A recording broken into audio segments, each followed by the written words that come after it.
What's up, y'all? It's your girl Cornelia back for another episode of Black News, a podcast where we break down current events, hot topics, and local stories involving Black people. Now let's get into it. First things first, shout out to y'all for being dope. Shout out to y'all for being dope. Y'all been understanding the assignment, liking and subscribing, sharing the podcast. Y'all know I can see the metrics on the back end, right? Y'all been killing it. Y'all been doing your thing. I so appreciate it. Shout out to y'all. Also, again, like and subscribe. Tell the people that you share the podcast with to rate 5 stars, leave a comment. That is how the podcast continues to grow. And that is the type of support that goes the extra mile, because all of it matters. All of it is key, but that right there, that's really hitting it home. So thank y'all, and shout out to everybody that's been supporting on all platforms. Also, in a couple weeks, your girl gonna be off again. I got somewhere to be again. It's summertime vacation. It's hot girl summer. I ain't hot, okay, but it's summer, and I'm going where it's hot. So I'll keep y'all posted as we get closer to the date, but one of these weeks I'm going to be off. So just preparing y'all in advance. But with that said, let's get right into this week's episode.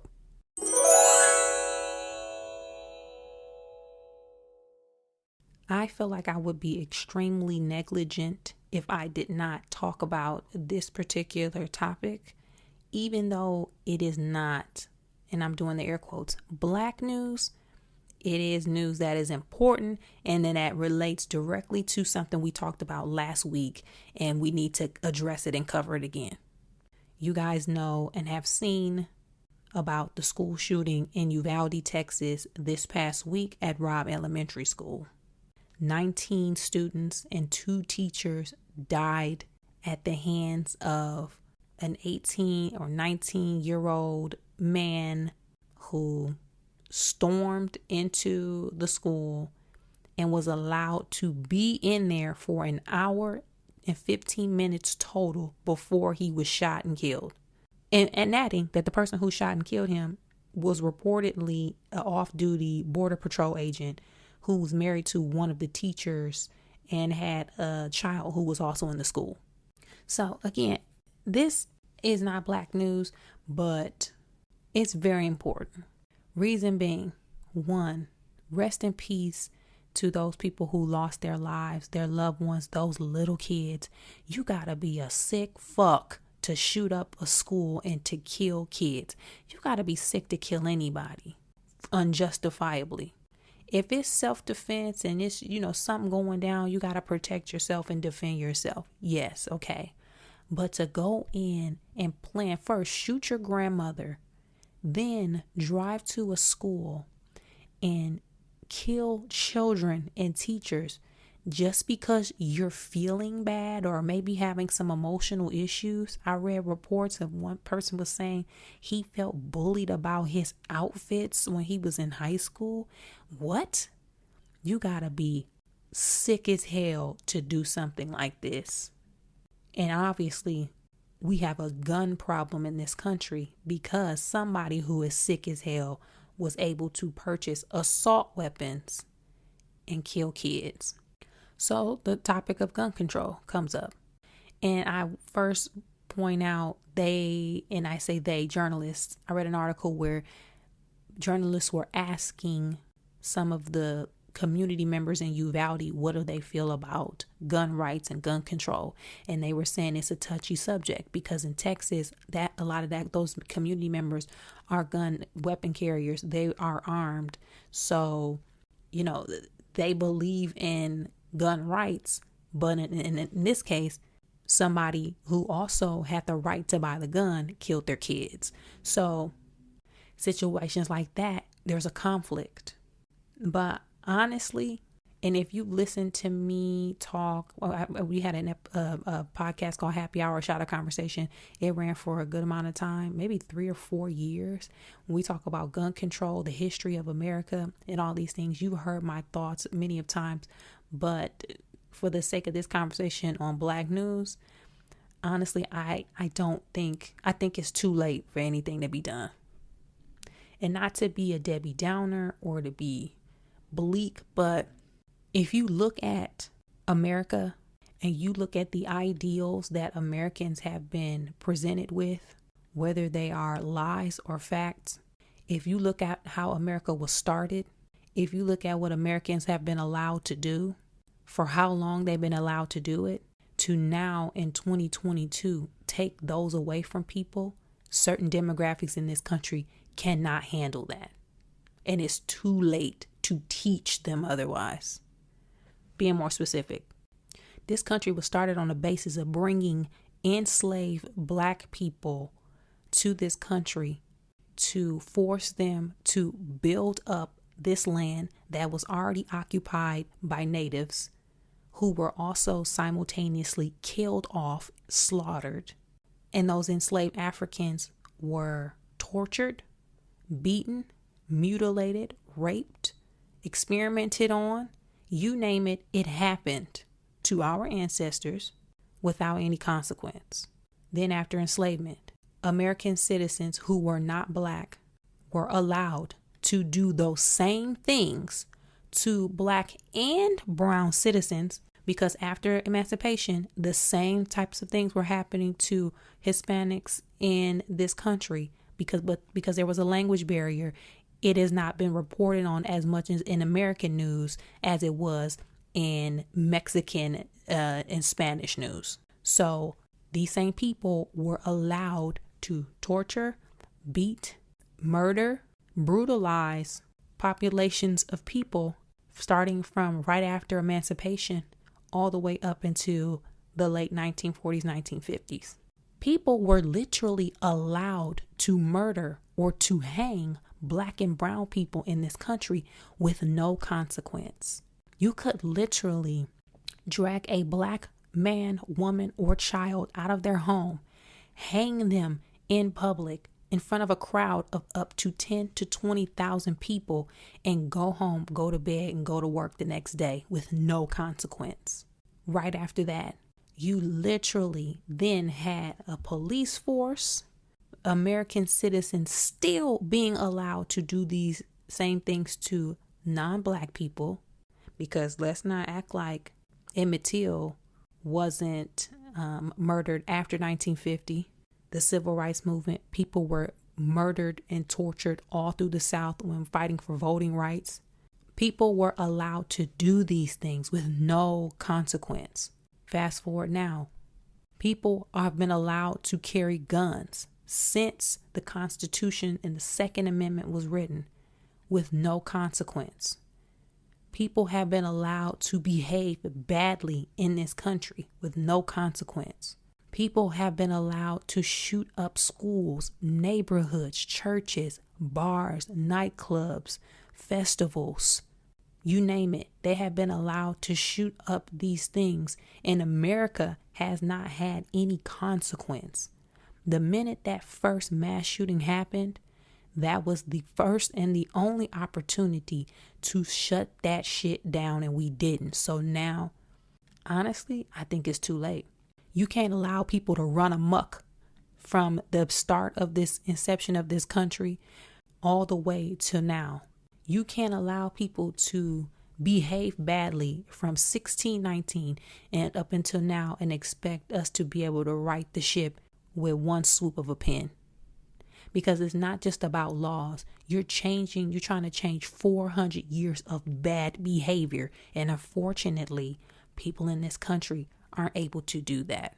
Now, have there been examples of gun rights being changed and it has affected communities? Yep. My favorite example is California. When Ronald Reagan was governor of California, the reason why gun laws changed as fast and as swiftly as they did is because of Black people.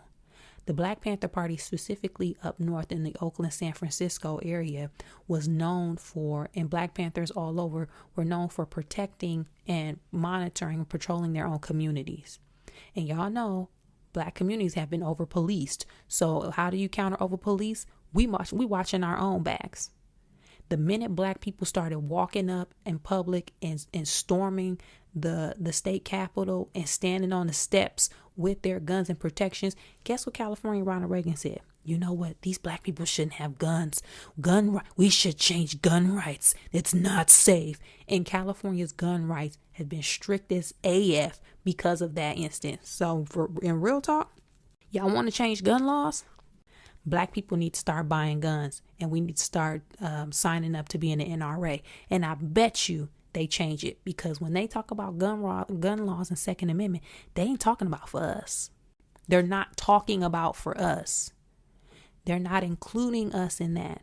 So if we want to change gun laws, we need to start getting guns. And then I bet you they feel like Americans, they can't be having guns. We gotta change the gun laws. But until we do that, there's no incentive to change it. You can't allow bad behavior for 400 years and then all of a sudden expect people to understand what consequences are. That ain't how Americans work. We were founded on the principle of being able to run amok. We also have too many different ideologies and different types of ways of thinking here. We literally are right now in a time and place where people are trying to ban voting rights, women's reproductive rights, now gun rights. Y'all, pay attention. Pay attention. Because if you have people and groups of people who feel like abortions and things like that shouldn't even be legal if the mother is about to die, you really think they're going to try to hear somebody out about why we shouldn't allow 18, 19-year-olds to have assault rifles and assault weapons, why we need background checks? Again, not trying to be Debbie Downer, but for real, I honestly think it's too late for any type of respectable or common sense gun control in this country, because unfortunately America don't got common sense. It just doesn't. Because to reiterate one more time, Americans have been allowed to run amok and to terrorize and to act ridiculous for that long, and all of a sudden in 2022 you gonna tell them that they ain't gonna be able to do that? Yeah, good luck with that. And then let's add on this conversation about now we, instead of trying to fix the problem in some form of gun control, even background checks, now they're talking about training kids on how to defend themselves from an armed shooter and giving teachers guns. Y'all, what? Y'all, teachers don't even got enough school supply money. Y'all don't got no budget for them to buy chalk and crayons, but now y'all got budget for guns? We couldn't successfully, and that by we, I mean Gen X and early and elder millennials, we barely got out of the whooping in school era. We barely made it out unscathed. If you're a Black News listener and you are younger than the age of maybe 38, you probably don't remember. We used to could get whoopings in school. Our teachers used to could whoop our ass in school with belts, paddles, rulers, sticks, whatever. You could get whoopings by your teacher and staff and administrators at the school. Imagine you a teacher and you just an asshole. You had a bad day. Maybe you just dumb, because hey, it happens. Guess what? That person got to whoop your butt. I remember, y'all, I was in kindergarten and I wasn't sleepy. And y'all know nap time is huge for pre-K and kindergarten. So I was just laying on the cot. I had my eyes open. I was just chilling. I wasn't tired, and hey, whatever. My teacher was walking through the cots. She saw me with my eyes open, got mad, called me to the front of the class. Y'all know I got a whooping for not being sleepy. I got whooped for not being sleepy. And I didn't get no snack. She whooped me and then didn't let me get a popsicle because I wasn't tired. Y'all want them type of people to have guns? Y'all stop it. Y'all gonna have y'all kids coming home being pistol whipped by Miss Margaret because she couldn't control herself, or she battling some form of mental illness or stress. Just ridiculous. But I say all that to say, I hope there is some form of gun control measure, laws, whatever that are put in place. Personally, I'm one of those extreme people. We don't need guns here at all. We don't need no guns. Because whether it's people in the hood shooting it up, whether it's mass shooters, domestic terrorism, whatever, we know guns are a problem. Take all of them off the street. That's not realistic, but we have proven that we can't handle that responsibility. But what will be realistic? At least fucking background checks. At least. But hey, this is America. We know and we know the backstory. So with that, what do y'all think should happen next? Rest in peace to the students, those young kids and those teachers who lost their lives. Just tragic. And let's not forget about Buffalo, because those black people were targeted in Buffalo, New York at Tops grocery store. And we not going to forget about them. Hit me up with y'all thoughts and suggestions, especially around gun control and next steps. You can find me at Cornelia. Y'all know I watched that Ball and MJG versus UGK versus. Y'all already know. You already knew. I watched. As soon as that little flyer dropped on social media, you should have just immediately looked and said, oh, Cornelia gonna virtually be at that. And if it wasn't in Atlanta, I would have been at that. I really did look at flights too. I think I saw the flyer on like a Sunday or Monday.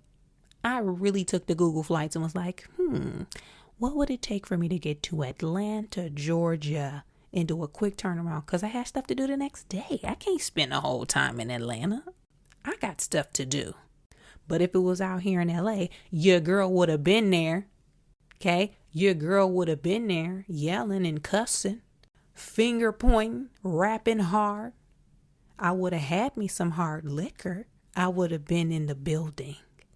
But I was in the building. I was just on my couch. So I had me a good old time.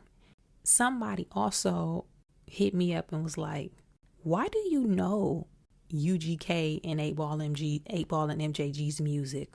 How? So people in the Midwest, I like to say we are honorary Southerners. We are honorary New Yorkers. We are honorary West Coasters. People from the Midwest, their family, their roots are literally everywhere. So whatever was hot, in particular Southern rap and New York rap, in Michigan, we was bumping that like it was ours. 8Ball and MJG, we was listening to it. UGK, we was listening to it. Even Tupac, Death Row, we was listening to it. Wu-Tang, Method Man, we were listening to it. So we literally was up on all of these regions of music, because at the time, all we had was what, MC Breed, and a little later we had Eminem. So we didn't, we had to kind of jump in, Bone Thugs. So we had to jump in on different things. We also had Twisted 2, who was at the Versus. Shout out to him. But when I tell you, I almost went in the closet and pulled out them UGK and 8Ball and MJG CDs. I don't even got a CD player, y'all. I don't have one. But I was going to pull them out and figure something out. I was going to figure it out. I was loving this. They both played all of the country rap tunes, because that's what it is. This ain't rap music, these country rap tunes. And it was a good night. Now, one thing to point out though, and I remember this because y'all know I went to the Bone Thugs versus 3-6 Mafia versus here in LA. They gonna have to be more selective about location when it's rap versus in regards to crowds. For the old R&B ones and for the gospel ones, the crowds be great. R&B music, you gonna be singing along, all the aunties and uncles be there. It's just a different vibe. Jadakiss, it was Jadakiss and Fabulous. They did that virtually. When it was the Lox versus Dipset, that was in New York. That made sense. The crowd was fantastic. The Bone Thugs versus 3-6 crowd, in person, it was all right. But watching it back, it was trash. The UGK versus 8Ball and MJG versus, the crowd was trash. They're going to have to be more particular about where these are located, because the crowd has a lot to do with it. We be at home pissed. The artists be pissed. The crowd be frumpy and mad. It just ain't a good vibe. They also, I suggest, start taking people's cell phones. locking them things up like if you go to a Dave Chappelle show. Because the minute artists come out, everybody phone go out, up, they not cheering, they not rapping along, they not having a good time. They're recording like we all ain't watching at home anyway. What you record, you gonna post it for what? We saw it too. It's just, I don't know, y'all. It's just, the crowd engagement really made me upset because Ball MJG and UGK deserved a lot more attention. With that said, though, it did like pan to the crowd a bunch of times. Everybody in that crowd looked 45 and up. They just looked 45. And you know, look, when we old at the club, we only got a couple hours. And then when you be drinking and smoking, child, we getting tired quick. We got to get here, have fun quick, and get back to the house. We can't be here spending all night doing this. So we going to cut them some slack. But I do think they need to be more particular about that. They should have had this versus in either Memphis or Houston. People were even going as far as recalling Pimp C, rest in peace. He don't even like Atlanta and Atlanta dudes and people and that vibe. He would have been pissed. He would have said no if it were in Atlanta. So, yeah. But Bun B held it down. A-Ball and MJG held it down. The special guest came out. They even got Tila to come out. Y'all, I'm talking about I had me a fantastic time watching this, rapping so hard. But y'all know I love me some verses. So I'm going to have fun regardless. What did y'all think? Did y'all like it as much as I did? And if not, maybe why not? Is it just not, you didn't get into those artists when you were, you know, doing whatever you were doing in the early to late 90s, early 2000s? What was your thoughts? And who do you think is next and should be next? Some of them don't need to be happening because they had that Cypress Hill versus Onyx one. And child, didn't nobody tune into that. I don't know what y'all tuning in for. What should be next? Hit me up. Let me know your thoughts. Next, I have a Black news update. Y'all know a couple of episodes ago and a couple episodes before that, I talked about Brittany Griner being locked up in a Russian prison indefinitely for marijuana cartridges. Now, there has been some movement. There has been a little bit of movement. It seems that as of lately, this past week, maybe 2 weeks, I'll give it 2 weeks just to be generous. But people seem to have been speaking out more about getting Brittany Griner back home, doing more interviews. More people have been talking about it on news outlets, giving interviews. In particular, her wife, Sherelle, has spoken with Angela Rye. I believe she talked to Robin Roberts. She has been on a complete press run talking about the fact that Brittany has been in jail in Russia for over 100 days. There really hasn't been enough movement or enough pressure to get her back home, and things that she would like us to know about Brittany and what people, i.e. the government, could be doing more of.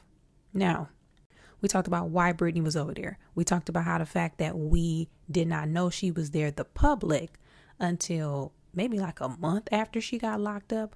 We also know that Brittany has been in Russia for many years during the WNBA offseason, playing over there because WNBA players do not make enough money to just live off of that salary. They have to go overseas unless they do endorsements and things here that can supplement that type of income. But her wife has been talking about how Brittany is a philanthropist. She provides for the homeless. She is a champion. Like, she's all of these things. And if she were a male basketball player, i.e. Steph Curry, LeBron James, James Harden, Kevin Durant, anybody, we would be doing more as a country to get her back. The conversation will be in the headline news every night, every day, lead-in story. But that is not the case with her. So now different people have been chiming in, talking about it. People have been putting the pressure on it to say, yo, what's up? Enough. We tried that play where we thought being quiet was going to downplay how serious she is or how important she is to us, in hopes that Russia doesn't use that as an advantage. But enough is enough. Okay, y'all, enough. Brittany Griner need to bring Brittany home. Because again, if LeBron was over there in Russia, we would be at war. Okay? It'd be bombs over Baghdad. It ain't even Baghdad, that's Russia. Now, I did read somewhere that the United States government offered up a possible prisoner swap with a Russian's arm dealer that has been in jail over here. His name is Victor Bout.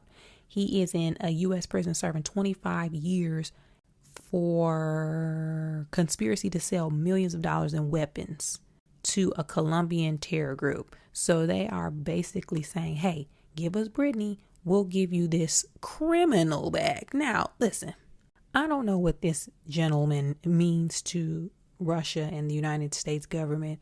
I don't know a damn thing about him. But just reading that, right?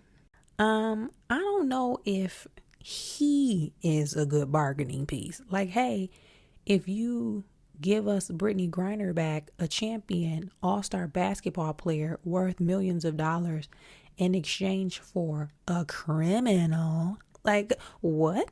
We ain't got nothing else. We ain't got nothing else we going for? But you can't put no oil in there or something? Like, come on. Again, I don't know no backstory about this Victor dude, but sometimes when you bargaining, the thing you got to give up, it got to be pretty good. And I'm just reading this on paper. This don't look like a good trade. But hey, I don't know. Hey, I'm just a girl. Okay, I'm just a woman. Hey, who knows? I'm just saying, whatever the case may be, we need to do a little more to get Brittany Griner back. And by a little, I mean, we need to do a hell of a lot more. And shout out to her team, her wife, who has been now leading the charge, stepping it up in regards to putting the pressure on the United States and news outlets and journalists, for not being as vocal as they should be. What y'all think the next steps are, though? What are the next steps? Because at this point, I feel like we got to give up something else. Hit me up if you have opinions on it. Y'all know where to find me on social media at Cornelia. Let's get into honorable mention.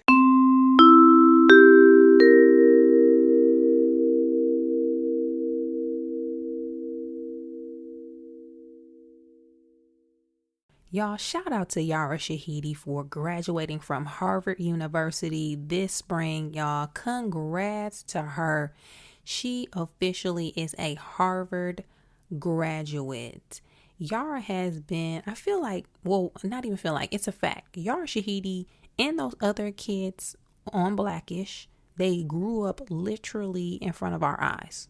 We first met Yara Shahidi. She was doing commercials, acting. Her and her siblings, her mother is an actress, has been out here doing work in Hollywood for quite some time.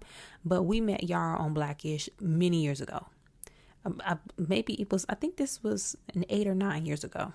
We always know she was a very smart young lady. She has been always vocal about civil rights, Black lives, LGBTQ plus rights, women, equality, all of that. She has been vocal and leading the charge for her generation when it comes to all of those things and things that are important.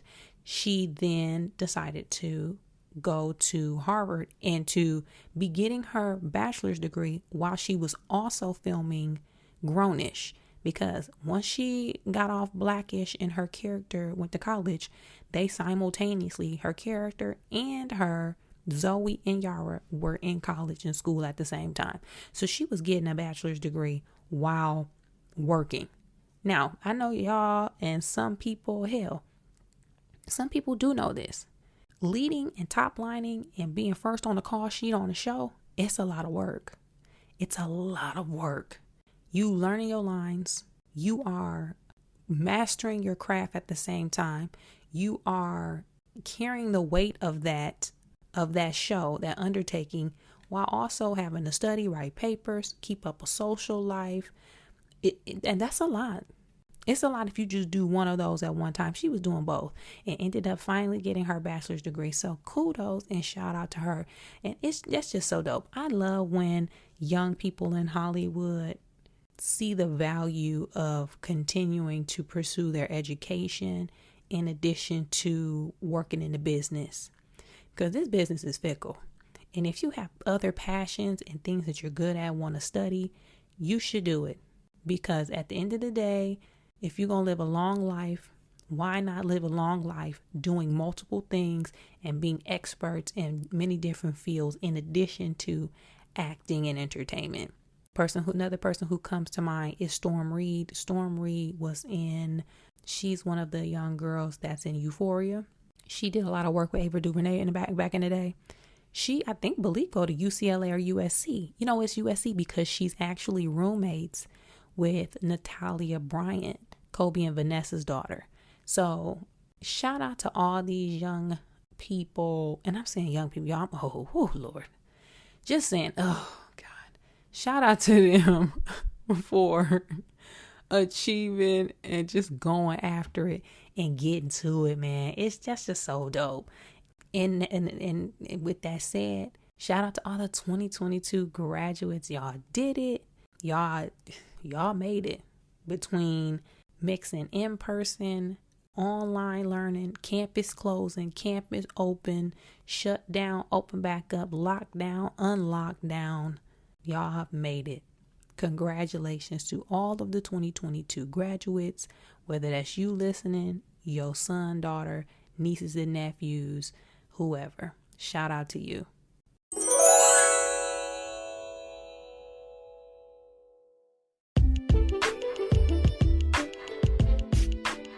That's it for this week's episode of Black News, y'all. Thanks again. Thank you. And thank you again so much for sticking with us, supporting the podcast, liking and subscribing on all apps where podcasts can be heard, rating 5 stars, and leaving a comment. It helps more than you know, so I really, really appreciate it. And keep sharing Black News with all of your friends and family. Be sure to hit me up on social media if you got ideas for topics.